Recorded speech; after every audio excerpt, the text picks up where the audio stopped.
Good afternoon, everybody. If you can hear me, please give me a thumbs up. If you see my mouth moving but you can't hear me, you may want to leave the webinar and come back. You won't miss anything important. We've got our housekeeping stuff to do as always. I'm seeing lots of thumbs up. So in the interest of time, I am going to go ahead and get started. This is the 8th session of our summer Lunch and Learn series, where we have broken out the income determination training into smaller bite-sized chunks. Hopefully you've all been able to join us for the previous 7 sessions and have learned some new things or had some good refreshers for what you already knew. This webinar today does go on the assumption that you either attended the first 7 and really understood the information and are prepared to put together a file, or that you have the background in order to put together an income eligible file and test a household for eligibility. If you have a tool at your company or your property that you use to calculate tenant income, you may want to open that and use that while we're processing this application today. What I tried to do with this webinar is put together an example file using some things that I see on site and trying to cover as many of the pieces of income eligibility as we could in one tenant file without making it just completely obnoxious. And we're going to go through it step by step today. I have Andrea, our Shadman sub, with me in the chat box and the questions box. She's going to put resources in the chat that you can use, but those are also available on the outline that you were emailed and that's available in the handouts section of your go-to platform. She is also going to man the questions box for me. So if you have questions, please put those there. Remember, if you put a question and then you have a follow-up question or comment, it doesn't tie to your original question. So you're going to need to say about the such and such topic we just talked about. You'll have to give us kind of a grab line for that. My name is Kara Poli, and I'm going to be the presenter today, and we are going to go over how to put together a tenant file and complete the income certification with your eligible household. So as always, we've got our contact information here. We've got our mailing address, physical address, website, and phone numbers. This is all something that we share this slide in every single training that we do, so you should have it readily accessible with any handouts you may or may not have saved, but you should have it pretty accessible. It is also available in the outline. If you did not download the handouts from the email that you received with them, you're going to want to do that now. Otherwise, this is kind of not going to make a lot of sense because it's got snapshots from the tenant file that's uploaded. There's also an income certification and the rent and income tool in the package, as well as separately in case you wanted to look at those and fill in the income certification as you come up with folks' income. So this is going to run from noon to about 1:30. I'm going to present the training and allow for questions after each topic is covered. We will not issue certificates for this webinar because it is a mini webinar. We will be doing the full income determination training in September, and that one would come with a certificate. So if you're needing a certificate for income determination, watch your inbox for that registration information over the next week or two. I would encourage you to silence your phones, put your cell phone up to an out of office on email or close your email just for this hour and a half. It is just a quick training, but I want to be sure everybody gets the same or gets the full effect of it and gets all the resources and all the information shared, and we're able to focus on it. But I understand everybody's busy and you guys are managing huge assets or huge teams, and that's a big deal. And if you have to hop off or deal with something else, this is being recorded and will be posted to our website. It'll be posted to YouTube this week. It'll then be posted to the presentations page sometime in mid-August, along with all the resources and the rest of the Lunch and Learn series. Again, please put any questions in the questions box. I don't believe you have access to write in the chat box, but you can see the information that Andrea puts in there. So some resources and definition, and Andrea is going to put these in the chat, or you can copy and paste them from the login or the outline that you were sent. The HUD Handbook 4350 is what tells us who's a household member, how do we calculate income, that sort of a thing. We use Chapter 3 and Chapter 5, but then along came the Housing Opportunity Act, Housing Opportunity Through Modernization Act, or commonly called HOTMA. And that kind of overwrote those 2 chapters. And so now we've got 3 pieces of that puzzle. We've got the HUD handbook, and then we've also got that HUD Notice H 2023-10 and PIH 2023-27. She's going to put that link in there as well. That's going to be kind of the meat and potatoes of the HOTMA information, and it's got it really broken down to where it's easy to digest, it's easier to understand than the actual HOTMA law.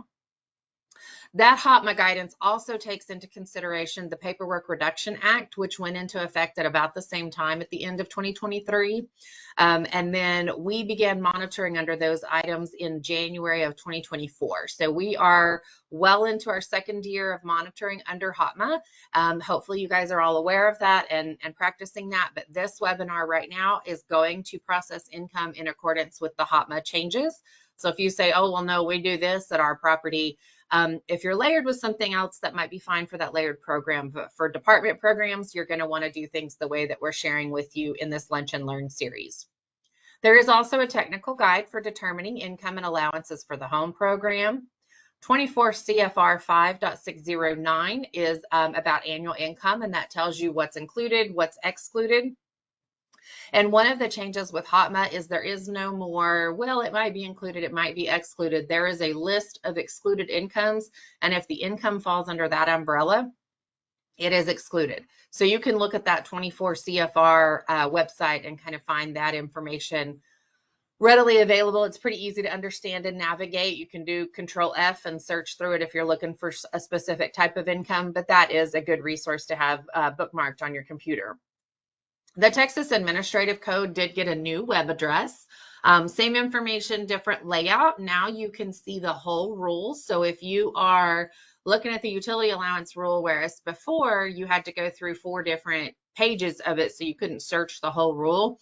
Now when you click on the utility allowance rule, it's going to give you the whole rule. And it's going to have all the information there and not just part of it. We've got our multifamily compliance forms available on the website. And the reason I say that that's multifamily compliance is that's very specific to the programs that we monitor for. So if you are here from single family, or you're here from, maybe the general land office folks said, hey, we do income the same way they do over at TDHCA, go take their webinar. That may be something that you want to be aware of and are not using our forms for, I apologize, my charger's not plugging in there. That may be something you want to be aware of, that you're not going to use our forms for those other programs. So you'll want to be sure that you are using your program specific forms if you don't have a multifamily program. Then we've got our rules and manuals, and that is also going to have a link to our specific rules. It's going to have a link to the tax code if that's something that you want to read one day when you've got some free time. I say that in jest. And then there's the income and rent limits. The income and rent tool has been updated. It's got all programs now. Multifamily compliance training and presentations is listed there. And that is the presentations page that I commonly reference. And when you ask me a question, I'll answer your question in email. So for those of you that email me, you know this already. I'll say, here's the information. We have a detailed training about that. If you have any other questions, you might review the training, or feel free to reach back out. So those are there as a resource if you can't get a hold of me immediately, or another monitor. There is a contact list available on the website. So if you can't remember if my name starts with a C or a K, you can go to that website and look, or if you can't remember how to spell somebody's last name, you can go to that list and everybody's listed there. If you do participate in the tenant-based rental assistance program at the department, we've put that link down there as well as a resource. That might be a different set of forms, kind of a different process there, but meat and potatoes of qualifying folks is still going to be the same generally. So income is all amounts, monetary or not, that are received on behalf of the head, spouse, or co-head, or anything that's anticipated to be received from any household member. Remember, unearned income is excluded for no one. Earned income is excluded for persons under the age of 18. Annual income includes everything that's not specifically excluded by regulation. And for a listing of those exclusions and some additional guidance, you can look at that HUD notice that we've talked about. Assets are then items of value that can be turned into cash, but they don't have to be turned into cash. And not all items of value are considered an asset.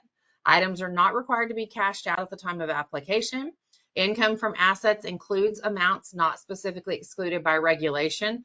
We've talked about those things over the last 3 weeks. We talked about income the first 3 weeks, and now we're putting it all together. For a listing of asset inclusions and exclusions, you can refer to that HUD notice as well. It really breaks down the asset piece of it. When we're talking about a household, we're talking about anybody that might live in the assisted unit. We're talking about, that would include live-in aides and foster persons. But when we're talking about the family, we're talking about the people in your applicant group that are determining the eligibility of the household. So you're going to want to kind of differentiate between those two things. And you can see inside the box that just bounced on the screen, those are the folks we're looking at income. We've got some folks that we're looking at both earned and earned, and some that we're only looking at unearned income. And then remember, for students, there's that caveat, or commonly called the rule of 480. And that's what those two asterisks mean there. We are not going to look at income and assets for live-in aides or foster persons any longer. The foster persons were a HOTMA change, and so hopefully you guys have all wrapped your mind around that. I don't know, how many of you see foster persons on a regular basis, but that would be somebody that's no longer part of the household for purposes of eligibility. So for the application, and hopefully you all have your application, this is the first step in the screening process or in the qualifying process. You've got to have somebody fill out an application so you know what's going on with their household.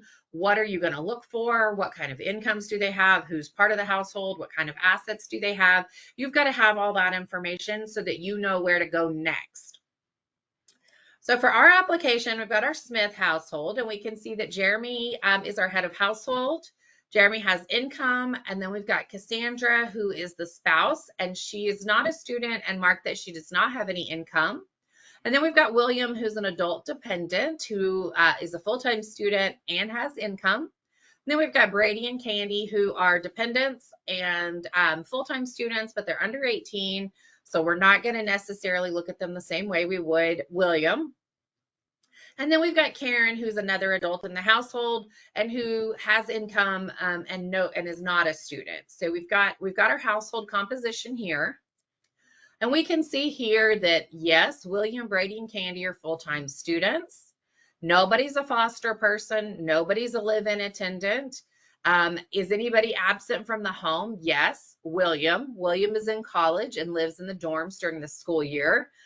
So we know he is a temporarily absent household member that we're going to need to include when we're calculating income. So William's income is going to go into consideration for this household. And then nobody in the household is a veteran. Hopefully your applications all have that question and that statement. If they don't, now is a good time to make a side note and make sure you get that updated. The next piece of the puzzle is kind of evaluating the income for people. So we can see on this that our head of household has employment. Our co-head said she didn't have any income, but she put here that she has unemployment.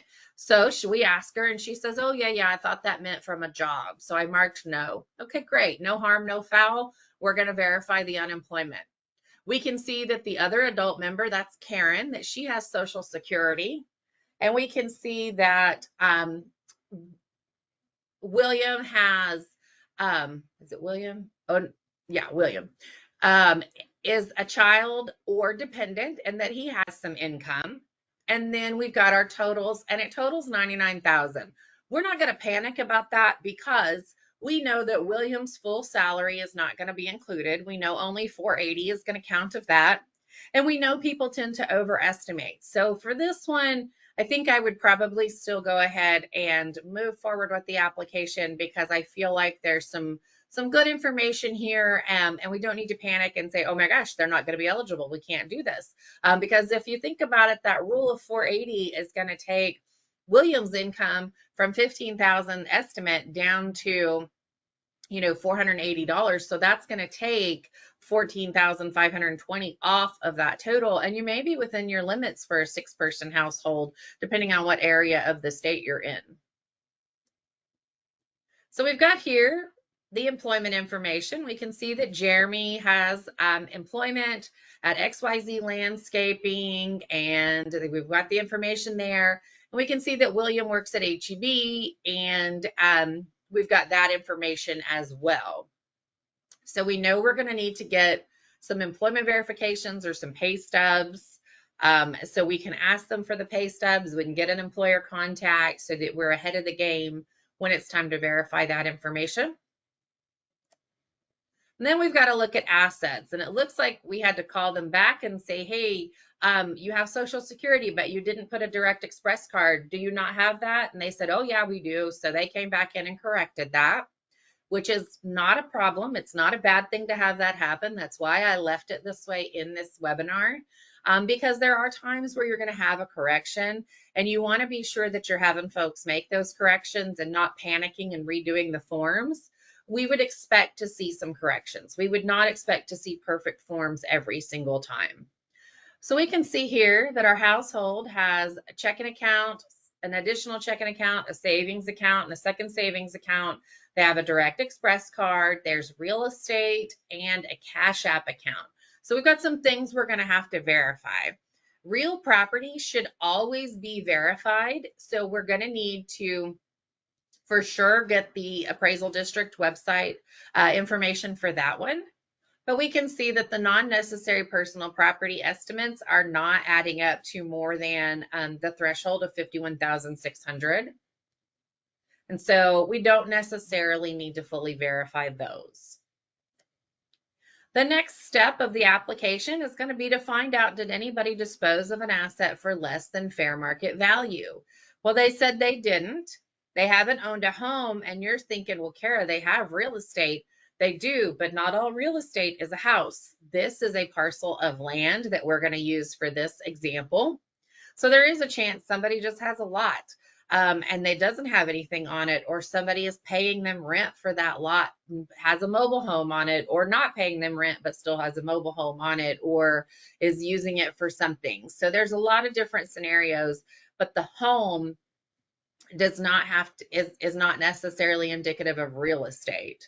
So that question number 3 is about the tax refund. And we can see here that they're telling us they've got a $2,500 tax refund within the last 12 months. So when we look at their net family assets, if it's going to be over that threshold, we would need to deduct that from the net family assets. Are there any questions about just the plain kind of meat and potatoes run through of the application before we start looking at the specific income sources? No questions yet, Kara. Okay. So the next piece, you've gone through their application, you've sat down with them, you've got all your extra forms filled out, you have gotten what you needed, you've talked to them, you have a good grasp on what you're going to have to do to show income eligibility. So now it's time to document the income and assets. So because, and that's step 2 in our process. So because Jeremy and Cassandra both said, or Cassandra said she did not have any income. Initially, we had her complete a 0 income certification, but then we see that she marked yes on unemployment benefits. So she said, oh, yeah, I do get unemployment, but I feel like it's probably going to end soon. I don't know. And so we got her unemployment verification. And that's what's on your screen now. And you have this in your handout. I will leave this for just a moment to see if, to give you guys a chance to calculate that. The answers come later, so make a note of what you come up with on this one. When you have an answer, if you want to put a thumbs up in the reactions box, you can do that. Kara, we did have a quick question that maybe everybody might be thinking this. As far as the tax refund, does that have to be verified? So the way the statute reads is that if assets don't have to be fully verified, then no, it doesn't. But if assets have to be third party or firsthand verified, the statute reads that the tax return has to be verified. We at the department are okay with the self-certification of the tax refund amount, unless it's like something bizarre. Like if they tell you they're getting $14,000 back, you might want to verify that.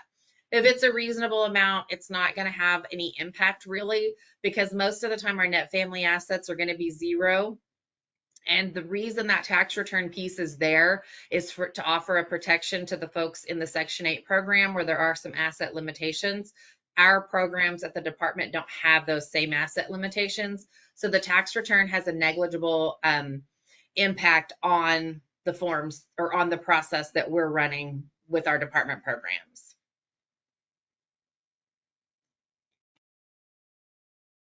Any other questions, or is that the only one we had so far? So far, that's going to be it. Okay. So I feel like I got a lot of thumbs up. I feel like everybody's got, those of you that are working the file with us, I feel like you have got the unemployment calculated. I'm so excited that we're doing it this way. And so we are going to keep going. So the next piece of our income puzzle, and we're doing the simpler incomes first, is our Social Security. So we can see that Karen has Social Security. She's provided us this letter. It's within the 120 days, but it says it's regular Social Security benefits. So if it were older than 120 days, it would be okay. But we can see her amount there is the $2,336.20, and then there's insurance deduction. We are going to assume that they are moving in now and not after a COLA announcement or close to a COLA announcement. So for this one, we will not have to consider the COLA. So if you guys want to do this math and then give me a thumbs up whenever you have it calculated.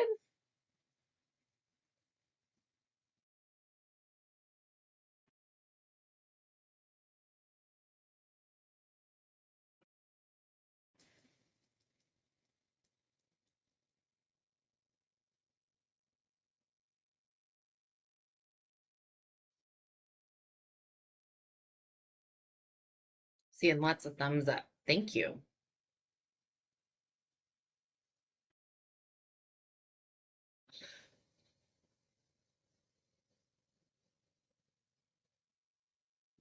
For those of you raising your hands, unfortunately, these webinars aren't really conducive to raising hands and unmuting. But if you go to the very bottom of your, just right under where you're clicking to raise the hand, at the bottom of the GoToMeeting platform, it shows a reaction with a hand, and you can click that to find the thumbs up and that sort of a thing.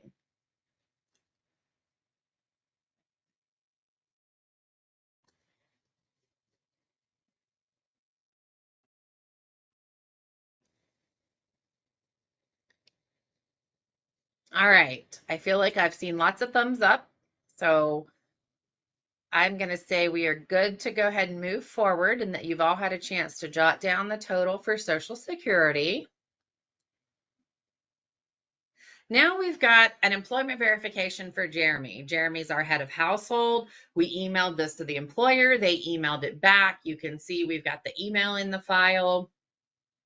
And we've got an employment verification that says Jeremy makes $20 an hour, 40 hours a week, 2 hours of overtime per week at $30 an hour, and a commission or bonus of $100 per year.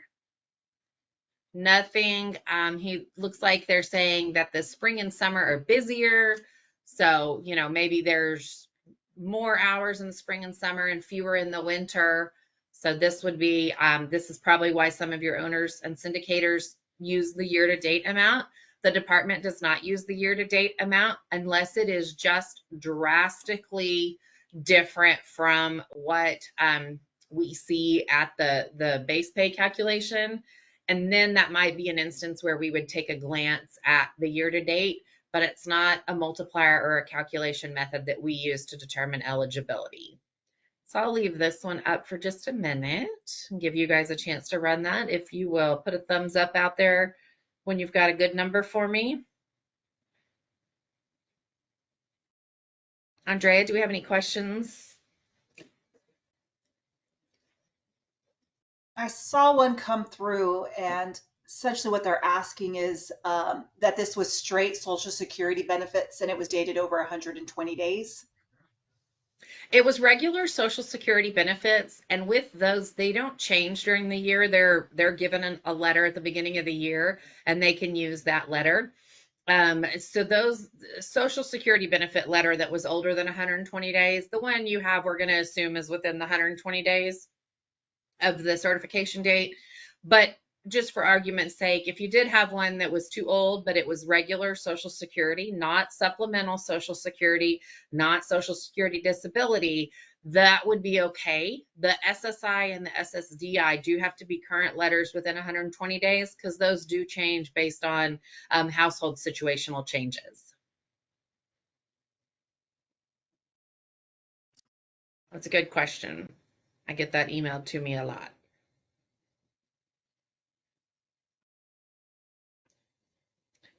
All right, I'm starting to see my thumbs up die down, so I feel like we're probably good to keep going. Oh, there's a few more. Okay. Was there another question that came in on this one, Andrea? Yeah, it's in reference to seasonal work. Should Okay. you verify how many more hours during that seasonal period? You can. We can see that this is in July, so I feel like we are covering that with this information because I feel like the employer is probably giving us that information. But if I were in your tenant file and I saw a clarification that said, during January, February, and December, they only work 30 hours a week and nobody gets overtime, but I think I would still count it, with this. But you could clarify it if you wanted to.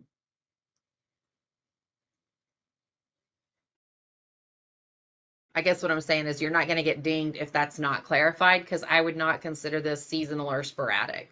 I would consider this regular employment. Now we have got our full-time student household member, Williams, income, and we've got our two pay stubs for him. We are not in a program that requires 60 days of pay statements, so we can use two, which was another change from HOTMA. I know a lot of you still are using 4 or 6 or 8. That's fine. That is owner's discretion as long as you don't use less than 2. So if you want to look at these two pay stubs and get us an average, remember, yes, we're only going to count 480, but we still have to calculate all of William's income because what happens if his student form comes back and says that he's not a full-time student, or he comes back and says, nope, never mind, I quit school. I'm just going to come home and work at HEB and I'm not going to go to school. So if I will give you guys a minute to average these pay stubs.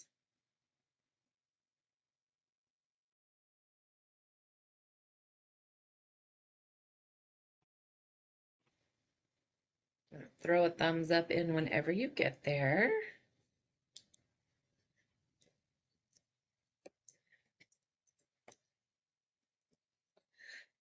I hope you guys like this format. It's a little bit different as far as kind of calculating it, but it's something you guys had asked for, and I worked really hard to put it together in a usable way. So hopefully this is working, but I'll look forward to your feedback after the webinar is over.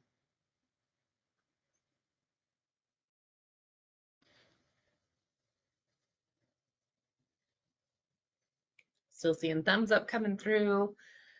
Got people working the math. So it's relatively simple. We'll add the gross pay together, divide by 2, multiply by however the pay frequency is, and get us an amount for William. I feel like I should have named one of my children William because I use that example name in almost every file I do for whatever reason. But I did not name either of my kiddos William. All right, I'm seeing the thumbs up kind of die down. So I'm going to go ahead and click to the next one. Now William told us that he is a full-time student and that he has student financial assistance. So the household is not comprised of full-time students, so we've met our exception for the housing tax credit program, which is what this household is under. We've verified the student status for William with the school. Looks like he goes to Austin Community College and he is a full-time student. And then we've obtained his award letter. We can see that there's a federal Pell Grant. That's going to be part of the Higher Education Act money. There's a Texas state tuition amount there. There is the Texas cash grant. And then there are the fees.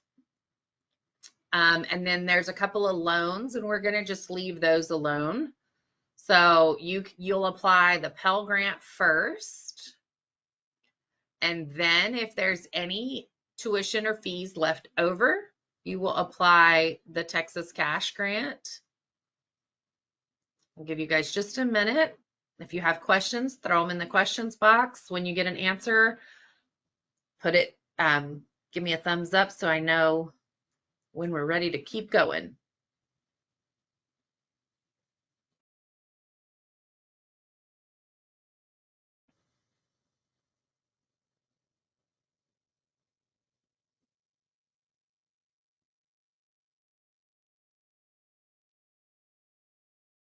You guys out in the housing world have emailed me some really great examples that I can use for future trainings too.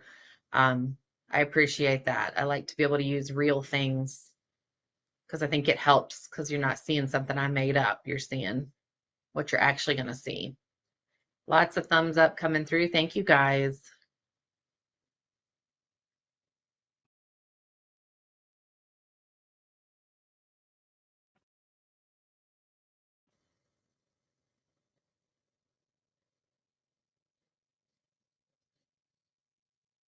Still seeing some thumbs up. Any new questions, Andrea? Yeah, it looks like somebody's looking for the tuition amount and where it's located. So Can on we this look at one, it's that estimated Texas state. Unfortunately, it did cut off tuition. I'm not sure why or why I didn't catch that. So I apologize for that. But it is that 3,000 number there, or 3,100 it should be.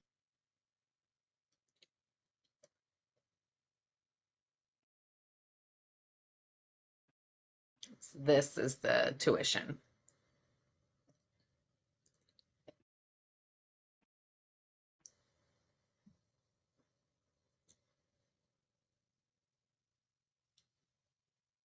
All right. I'm going to go ahead and click forward.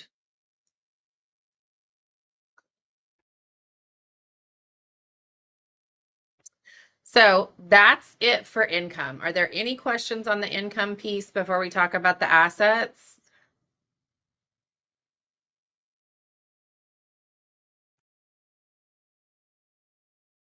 Nothing's come in. I think we're good to go. Okay, perfect. So we are going to, we've got the certification of assets here, but we also have the third-party verification of assets because I wanted to give you guys just another example of how this works. If you have bond at your property, you've got a third-party verify assets. If you've got home or Section 811 or TCAP RF or, any number of those other programs, you're verifying assets. If you have just plain housing tax credit and you don't have an owner who wants assets verified, you could use the asset certification that's there if the assets are under the threshold listed at that link at the top, which is currently 51,600. Last year it was 50,000. Year before that it was 5,000. So HOTMA made a big jump, which I think is great because it really, really helped as far as what assets can do or how they're verified. So we've got our self-certification, but we've also got a bank letter here that shows us the current balance and the interest rate for both of their accounts at Wells Fargo. Give you guys just a minute to kind of look at that. If you printed it out, you could highlight what you're going to use on the tick. If you wanted to fill in your tick, you could do that. And the tick is the tenant income certification. I'm really old and I've been doing this a long time. I know it's not called that anymore, but I refuse to call it an IC. except for that just right now. That's the only time I'll do that. So if you guys will give me the thumbs up when you are ready to move forward after you have found the current balance and determined the actual income. Remember, for assets, we always have to determine actual income. And so you have that information here. So once you are good with that, you can throw a thumbs up out there and we will keep going.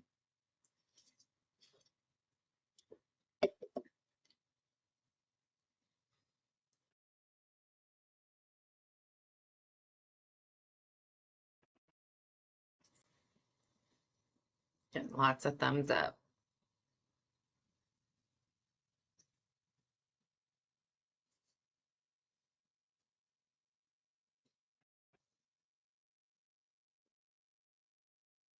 All right. So let's look at the next type of asset. We can see that we know from their application that we have a second checking and a second savings, and those are Williams. And they need to be included as well, but William Bank's somewhere else. So William Bank's, I think this one is at RBFCU.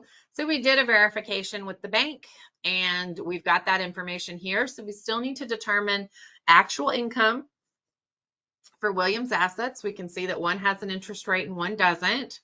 So I'll leave this up for just a moment.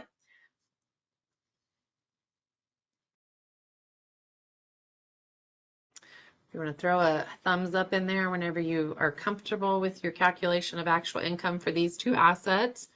And remember, if this had been the two minors in the household, that they still need to be screened for assets. So your asset question should ask if anyone in the household, including minors, other than live-in aides or foster persons, has any assets, they need to be listed.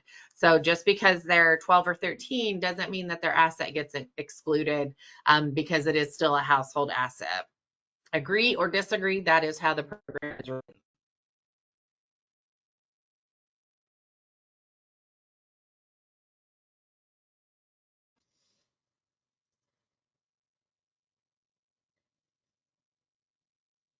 Okay, seeing thumbs up kind of die down, but I saw a bunch.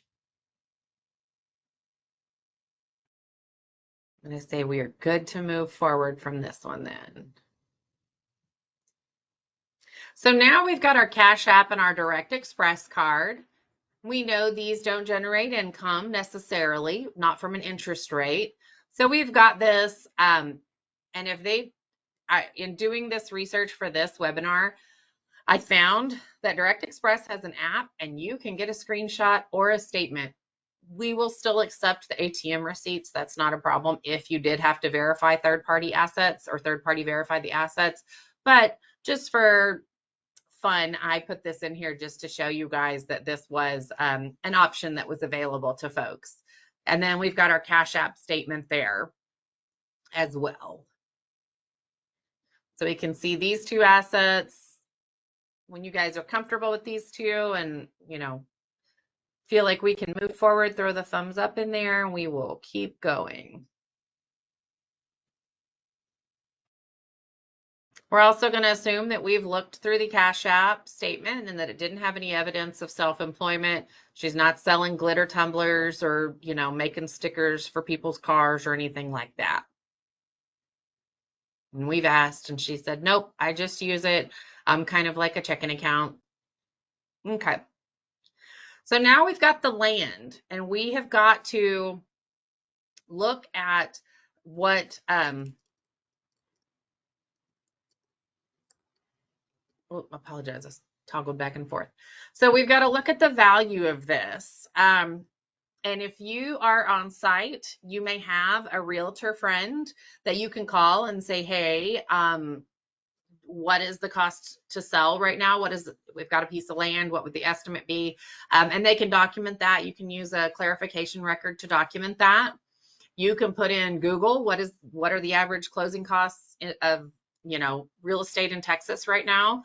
And you can come up with an answer there, print your Google search or whatever search engine you use. We've got a piece of land here. Andrea, did we have some questions come through while folks are looking at this and kind of figuring out the asset implications, the cost? Yeah, one quick one. So as Okay. far as verification from a bank, if they email back the proof or email back the verification, do they need to have proof on how it was sent back? If you get something through email or fax or through the mail, you need to save your method of delivery. So anything emailed, you're going to save that email. If it's faxed, you want to be sure you save that fax cover sheet. If it is sent by mail, you want to save the envelope. You do not want to let your applicant third hand carry these third party items, but they can print a statement in the office for you, and then you wouldn't have to do the bank verification. You would just use the bank statement that they were able to provide. Thank So you for the so much. land, go ahead. I'm sorry. No, I was just saying thank you. Oh, okay. Thank you. So for the land, we've got our market value there. They've told us it's not being sold, so we can determine an estimate of the cost to convert. They've told us it does not generate income. And we're going to have to look to see if we're going to have to impute income on this or not. Remember, we don't impute on both. We don't do imputed income on the total net family assets. We only impute if certain criteria are met. And as we're looking at the asset totals, it's going to be where we are going to figure that out.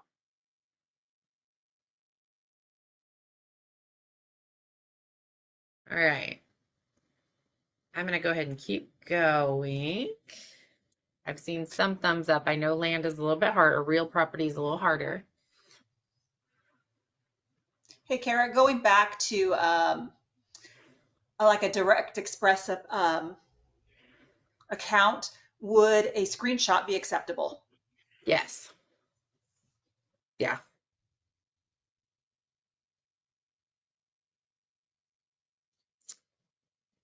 All right. So the next step is going to be to annualize the income. And so now we're going to actually run the math on the different things. So we ran our application and we interviewed, we went through that process, we got all our documentation. Now it's time to do the math, which I understand you guys have been doing, but now we're going to look at it. So before we do this, I have a poll that I want to launch to find out who we're working with. And I meant to launch this at the beginning, and now I can't find my mouse. So we're going to launch this poll real quick. And this is just asking, what is your role? And this is going to kind of help us to know, as you guys are calculating the income, you know, if we've got a whole bunch of pros in here that calculate income all the time, then, you know, you guys are going to sail right through that. But if you're newer, hopefully this is a good practice run.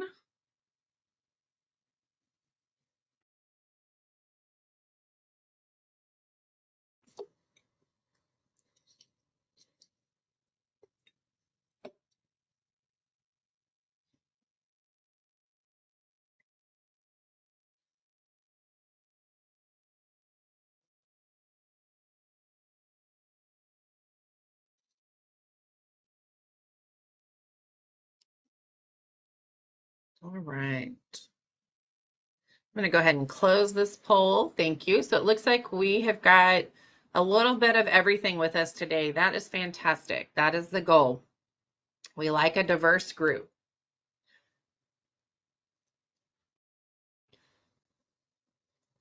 So now we're going to look at each item. So you're going to want to pull up wherever you put your notes.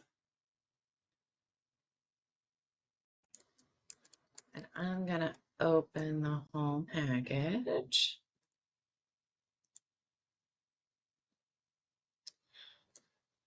Okay. Oh, sorry. Let me get rid of that. I had this all planned out, guys. I promise.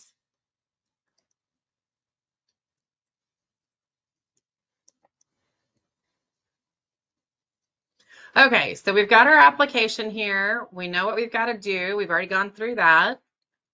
But now we're going to calculate, and I know you guys did this. There's our release and consent form, our zero income form, which we figured out she did not really need to have.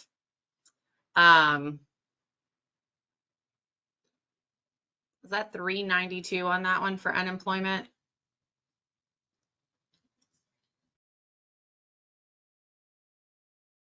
I think it's 392.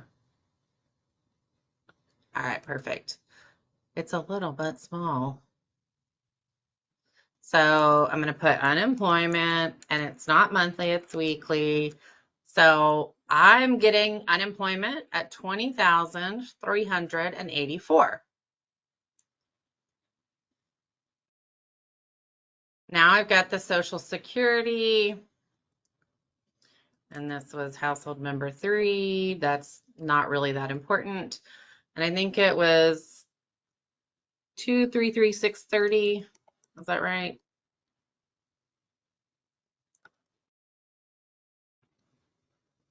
We'll know in a minute because it'll be different on the screen. And then we have got our employment verification.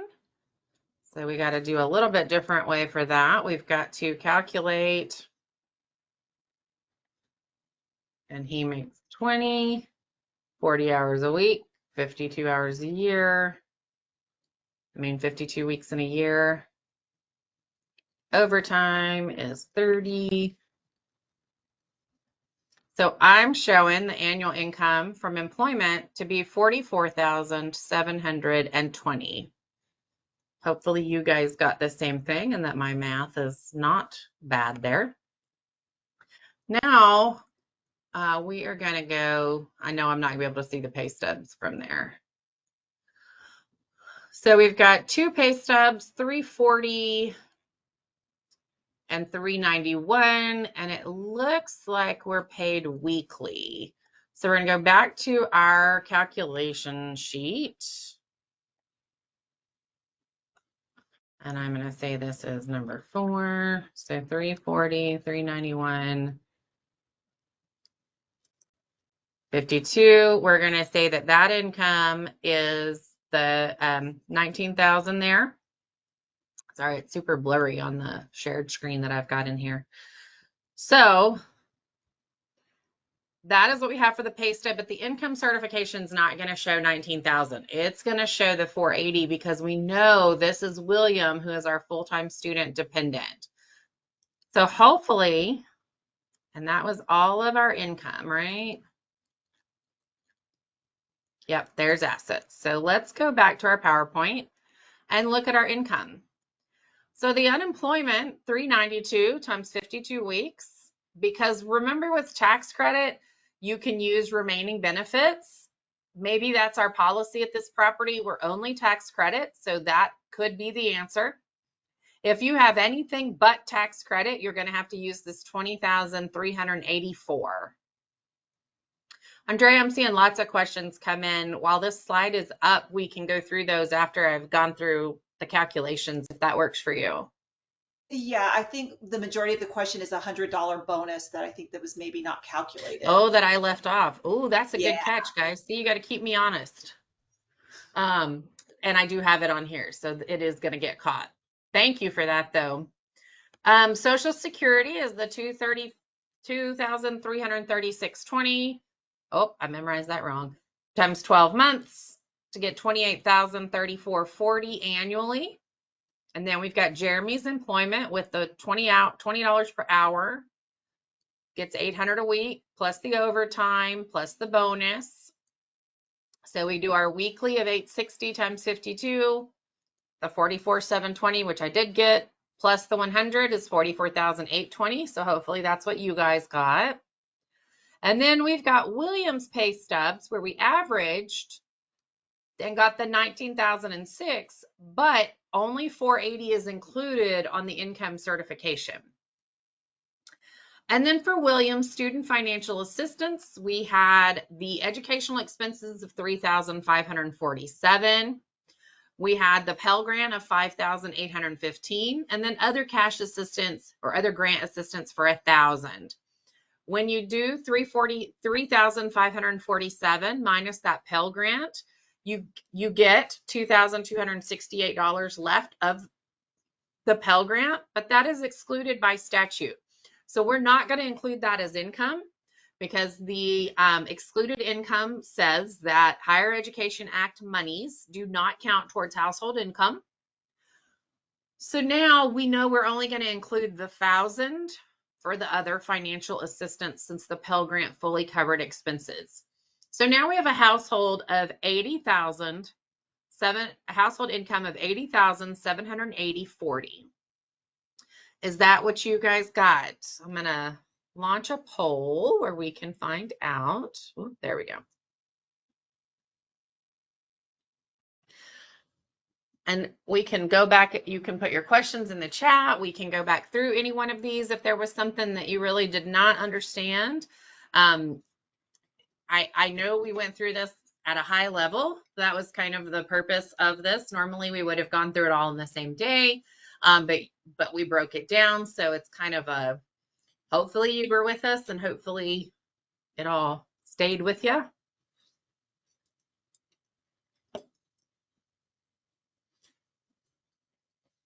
So if there's something you want me to go back over on how it was calculated or what we looked at, please feel free to put that in the questions box. And we can go back through it, or I can pull the verification up.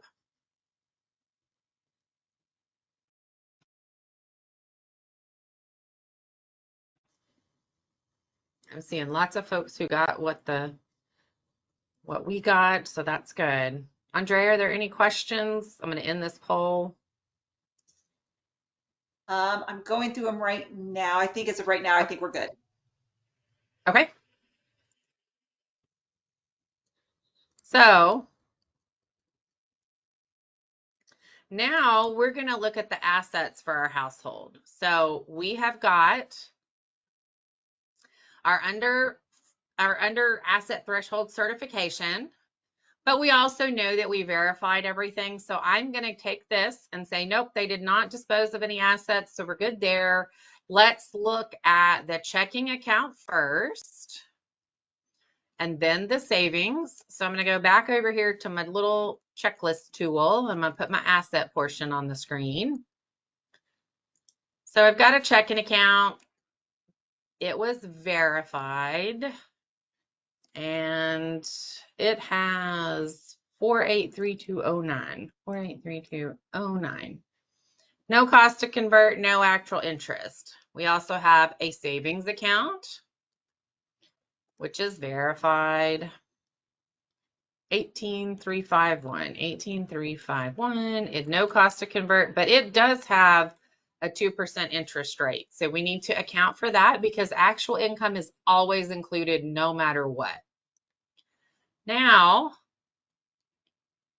we had to do a release and consent form for our asset verification, but we've got Williams accounts. So we've got a checking account.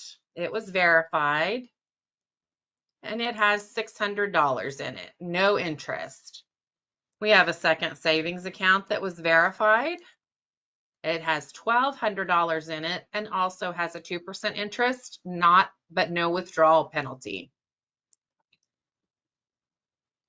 So also 2%. So it's going to have a $24 income. So we're going to want to be sure that we account for those two savings accounts actual income on our income certification. So now we're going to keep going. We've got this signed by the other Kara. Now we've got our Cash App. So we're going to put that on whatever mechanism you use. We know it has no income and $35 balance. And then we've got our Direct Express card with 54 cents in it. So other verified 0.54 and also not making any money. So no income from this one either. It's an old screenshot because I don't think Kmart's even exist anymore. Now we've got our real property. And the value there is the $29,880, and that's our market value. So whatever mechanism you use,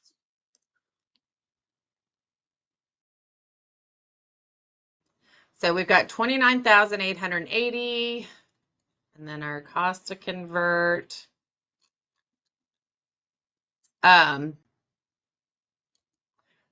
So our cost to convert, I am going to guess that, I don't know what I used in this. I don't remember. We're going to say it's 6%.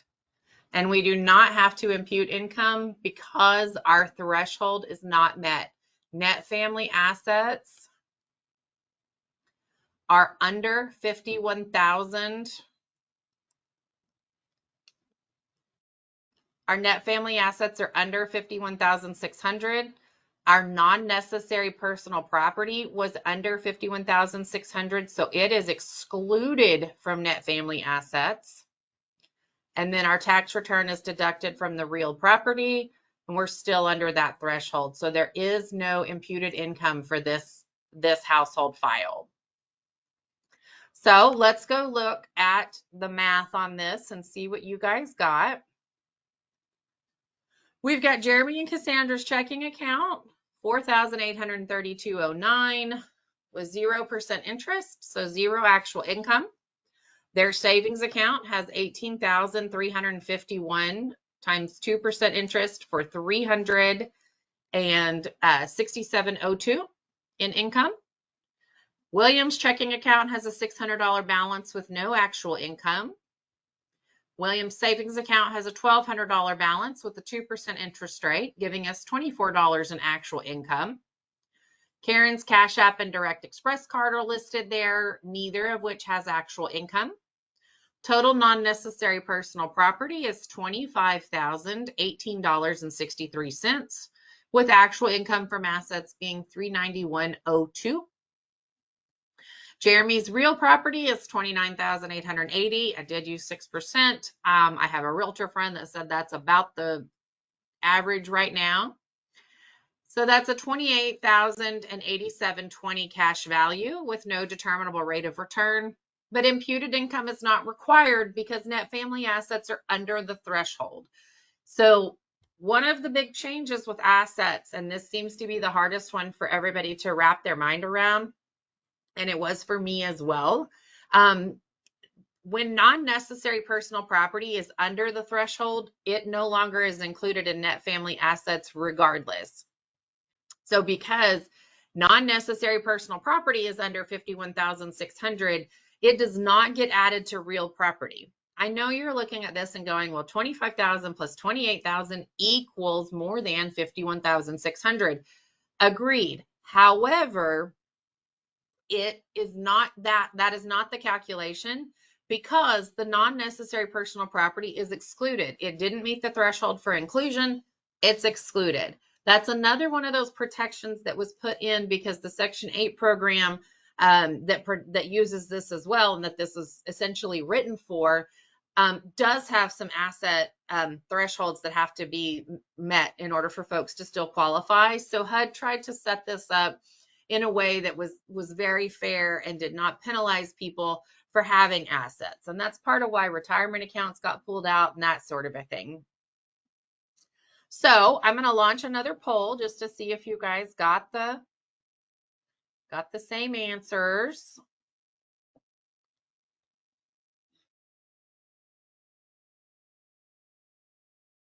I tried to build a household that looked kind of like what we see on site. So hopefully I did okay. Hey, Kara, we have a couple of questions. Great. Wanting to know the spreadsheet that you were using for calculations, is it available to share? It is not available for me to share. However, if you wanted a copy of it, it's the checklist we use for monitoring reviews. It's a pretty cumbersome checklist. I just showed the piece that helped with this. But if you wanted that, you could do a public information request to get a copy of that. That is not something that we make public on the website. But I know that, you know, if you do a public information request, that'll get looked at to see if they can share it or not. That's out of my wheelhouse. I was told I could use it to calculate because it's a little easier to see the whole thing instead of just a calculator.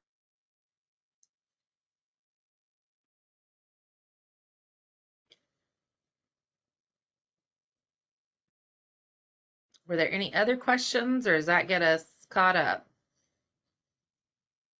Let me see, because there's quite a few things coming in. Okay.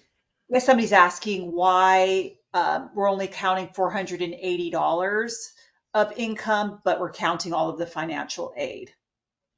So financial aid is unearned. It is not earned income. He is getting that just for going to school. So that's kind of the reasoning behind that. The 480 is so that folks won't not qualify for affordable housing while they're trying to further their education, or while their dependents are trying to further their education. It's an effort to kind of cover that, and let folks work while they're in school and not penalize affordable housing wise.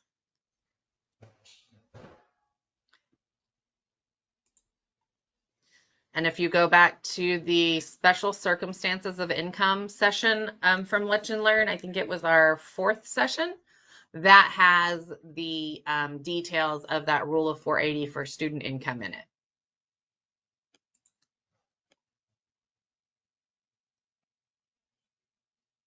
So Kara, is the only real property, let me see. So the only real property is the only asset on the tick? The real property, we're going to look at a tick in just a second, and I'll show you how that kind of lists out on there.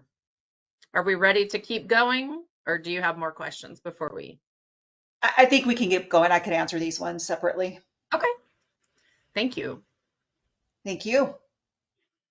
So now we're going to complete the certification. We did the application, we documented the income and assets, we annualized the income. We do not have adjusted income this week, but we will next week. So come back. We've got another household with a scenario to calculate income, and we will do adjusted income, and we can put that registration link in the chat whenever Andrea gets a moment. I know she's answering questions right now. So now it's time to put the certification together. So we've got our household listed there, and then we've got our incomes. We've got our employment income, and then we've got the 480, not the 19,000 for William. We've got Karen's Social Security. We've got the unemployment for Cassandra, and then the $1,000 for William's financial aid. And then we have all our assets listed there. I did not put the tax return on here because I ran out of space and it was kind of cumbersome to add another line. So you could still deduct that. You could add a line. A lot of you guys use an operating system that does that. Because it wasn't going to impact, there wasn't going to be a change to the income piece, I didn't feel like it was super, super important to have that listed. But if we saw this and we saw that you had deducted the amount of the tax return from the net family assets, we would not penalize you. We would say, oh yeah, I saw that on the application. They've got a tax return. So now we've got all the stuff listed. You can see that our non-necessary personal property is under 51,000. We've got a 60% household. The 39102 gets added to the 80,000 of the total income for a total annual income of 81,171.42. If you are not using the most current version of the income certification that looks like this with the designations on the front, we would encourage you to do that. This is so that households know what they're certifying to and know what their designations are. That is why this shift was made. So did they qualify? The limit was 93,180. Their income was 81,171.42. Maximum rent, they're in a 4-bedroom, is $2,329 minus a 4-bedroom utility allowance of $42. Means the most we could charge would be $2,287. That doesn't really seem affordable to me, but that is the limit. So, where'd it go? So just a couple notes on what we did today. This presentation qualified a household for a 60% housing tax credit unit in Austin. Different programs have different eligibility requirements. The caveats that we discussed in weeks 1 through 7 of the Lunch and Learn series were what I referenced today. The webinar is intended as a resource after weeks 1 through 7 have been attended or reviewed and understood. This, if this was your first webinar from Lunch and Learn to watch, it may not have made sense. But if you've been with us every week or most of the weeks, then this probably flowed right into the next steps. Different programs have different forms. Like I said at the very beginning, the forms that we used in this presentation are for the department's multifamily programs. Some programs have other forms that are required. And some of you might be sitting there saying, Kara, you didn't even ask them about child support. Well, that's because that's not a form that we have produced. That's a form that you guys use. And while I think that's a great tool, that is not something that I wanted to get lost in the nuances of. They told us on the application that they didn't get child support. So we were good with that as far as our sample household goes. But we do understand and appreciate that you guys have that additional screening tool for child support. And I don't think that you should all get rid of that. I think that's great. I think that's handy to have them certify a second time that yes, they receive it or no, they don't. So I think that is good. Those just aren't our forms, so I can't use them in training. I would have had to develop a whole new form. When qualifying households for programs other than those monitored by the department, you want to check with your program administrator and ensure compliance. One of the things you want to be sure you're doing, if you've got a layered program that doesn't have all of HOTMA implemented or that hasn't implemented HOTMA yet, that you're complying with both and not just one or the other. Most of the time, you're going to be fine either way. But the student income seems to be kind of the piece of the puzzle that, if left out, could impact eligibility. You want to be sure that your certifications and verification forms are completed in their entirety. All household income and assets need to be certified and verified. Verifications and certifications need to be current within 120 days. Forms need to be tested for integrity and clarifications present when necessary.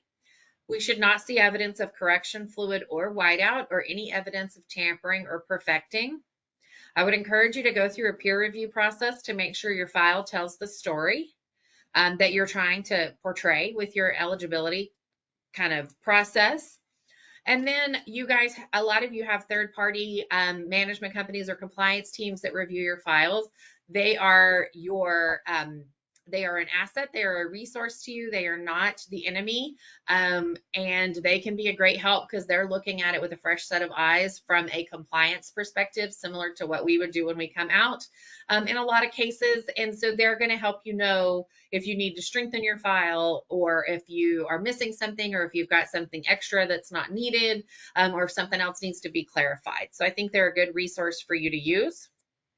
That's all I have for the prepared presentation. We can stay on until 1:30 and go through questions if there are lots of questions. If you are going to jump off now, you will be prompted to complete a survey. Please provide your feedback. I appreciate that. That is how I can make future webinars better if there were issues with this one, or I can keep doing what we're doing. And it's also a place for you to ask a question if you didn't get one answered during this, or you thought of one after you left, or after the questions box closed. You can always fill that out. And then it also gives you a chance to say, hey, Kara, train us on this, build a training on this. And if we already have one, I'll direct you to it. If we don't have one, I'll add it to my list. And I've got a lengthy list. I'm working on all sorts of things. So what questions do we have, Andrea? I think I've gone through all of them and answered the most of them. I don't think there's anything else that can't be answered, that don't need to be answered to the group, that is. Okay. Let me see if anything else pops in. I see somebody's asked about where the 6% came from. That's just an estimate Yes. of closing costs. Okay, I was going to get to that one. You sent out a packet this morning along with the 4 items sent. Did not see it. I did. They're also available in the little sheet of paper with the paper clip at the top of your go-to platform that you can download. And if you did not receive the email, you can email me and I can send that to you. Okay. Would you quickly go over the student question and how to do the student stuff again. Yes. So for the student income, you're going to have to look at the estimated tuition and the fees. So that adds up to $3,547. And that's the educational expenses. So let me put my calculator over there.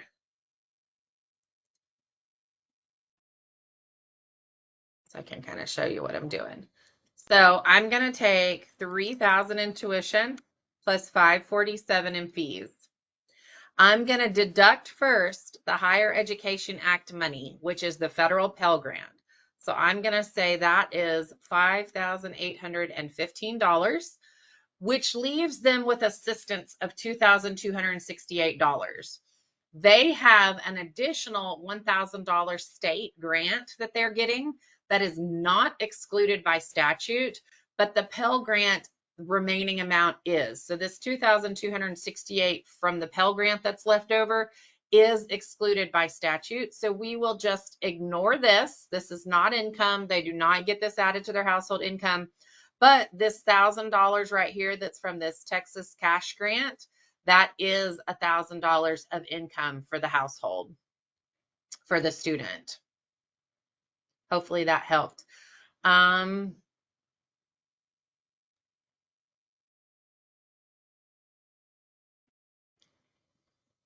What else? I see somebody says, is the student verification required if this is a single person household that is a full-time student, but no financial aid was declared? That brings up some additional questions. A single Yeah. person household is going to have to meet an exemption to be in the to be in a housing tax credit unit. And some of our other programs follow the same kind of guidelines. So if they're a single person household that is a full-time student, that's a high risk household with regards to student status. And you're going to want to verify that they are meeting one of those exemptions. And you're going to want to verify that on a semester by semester basis. We have got, you also want to be sure your application asks, I know I'm going through this fast, so stay with me real quick. You want to be sure your application asks about financial aid. And so it should have, so we got salary, overtime, and then there's the child support, educational scholarships and grants. It could say financial aid, something to that effect. So you want to be sure that your application is screening for that in addition to the other sources of income that you might have. And if it is a single person household that is a full-time student, they would need to meet one of those exemptions.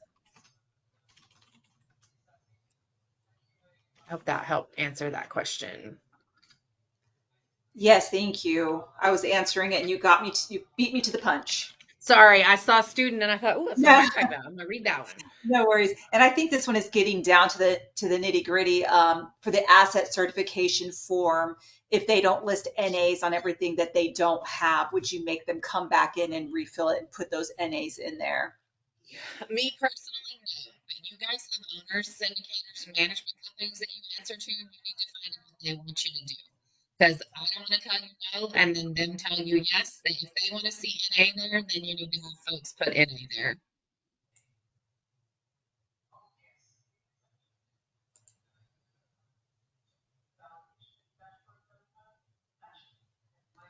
I'm not sure. I see that somebody asked about getting modules from but they were just joined today. You can email me and I can get you those sent. On the Yeah. last question that you just were going over about the NAs, you were cutting in and out and sounding a little Oh, I'm funky. sorry. Would you be able to repeat that? Yes. So for the asset certification, the question was, do they need to put NA on the assets they don't have? And my answer is going to be that if they leave it blank and that nothing in their file indicates that they've got that asset, I'm not going to make an issue of it. but you've got owners, syndicators, and management groups that you guys answer to, and they might want it to say NA, they might want something filled in on every single blank, and that's what I would suggest that you follow. That's the process you would want to follow.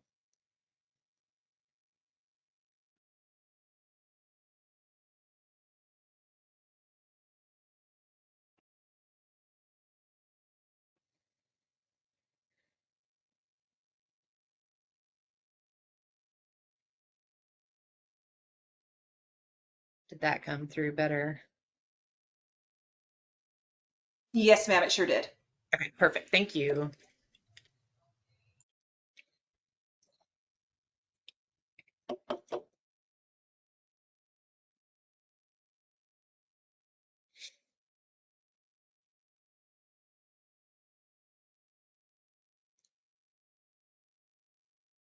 So I see somebody's asking about a source list of the Higher Education Act money. If you go back to the webinar that we did on special circumstances of income, so week 4, week 4, that has the list of the special circumstances in there, and that has the list of Higher Education Act money on a slide.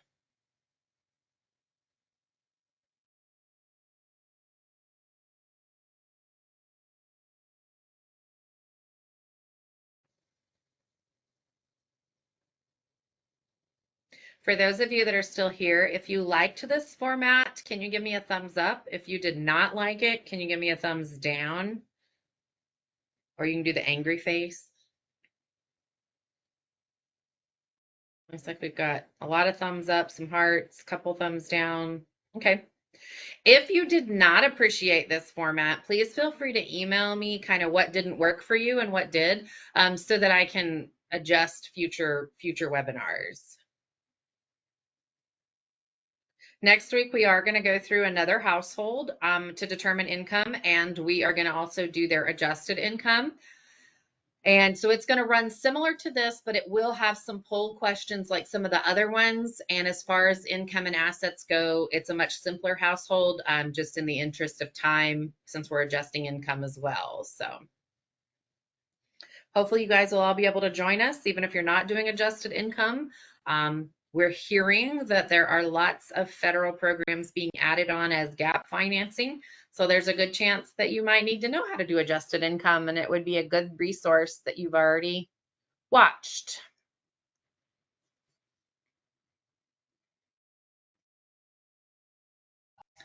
There's one that just came in regarding financial aid.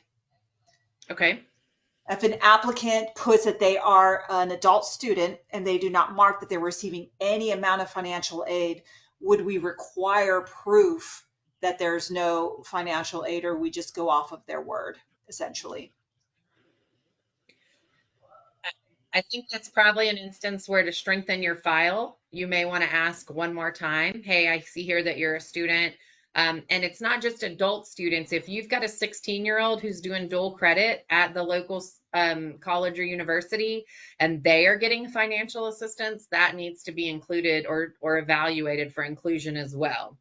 So you want to be sure that if somebody marks that they are a student and they are going to school at an institution that could potentially have financial assistance, you would want to, if they say no, you would want to say, oh, I see here that you marked no. Is it because you take out loans to pay for it? You don't have grants? Are you able to access a financial aid statement, that sort of a thing? I think that would be an instance where you would want to strengthen the file.